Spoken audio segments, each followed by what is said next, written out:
السلام علیکم۔ سنو، یہ مت سوچو کہ تمہاری دعائیں سنی نہیں جا رہی یا کبھی قبول نہیں ہوگی۔ جان لو، تمہاری دعائیں تو عرش پر جا چکی ہیں۔ اس کے تو بس ایک کن کی بات ہے۔ جب تمہارے حق میں بہتر ہوگا تو اس نے صرف کن کہنا ہے اور فیکون کے معجزے ہو جائیں گے۔ تمہیں پتہ ہے کہ تمہارے پاس ایک بہت قیمتی چیز ہے جو بہت کم لوگوں کے پاس ہوتی ہے۔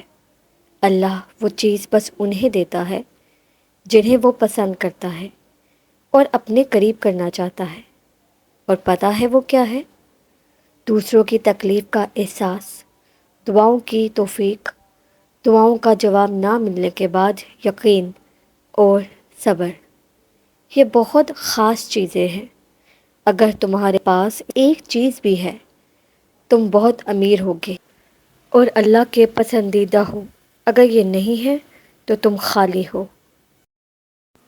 اگر آپ اللہ پر بھروسہ کریں گے تو وہ کسی کو آپ کو نقصان نہیں پہنچانے دے گا، اور اب تک جو نقصان ہوا ہے وہ اس کی اجازت سے پہنچا ہے، کیونکہ آپ کی زندگی اس کی ملکیت ہے۔ اس نے آپ کی زندگی لیے ایک فیصلہ لیا ہے جو شاید آپ کو ناپسند ہو، لیکن وہ درست ہوگا۔ اگر تم تھوڑی سی آزمائش سے ڈر کر اپنا یقین ہار کر بیٹھ جاؤ گے تو تمہاری دعائیں کیسے قبول ہوں گی؟ قبولیت کا ایک اصول ہے: صبر رکھو، دعا کرو اور معجزے کو پالو۔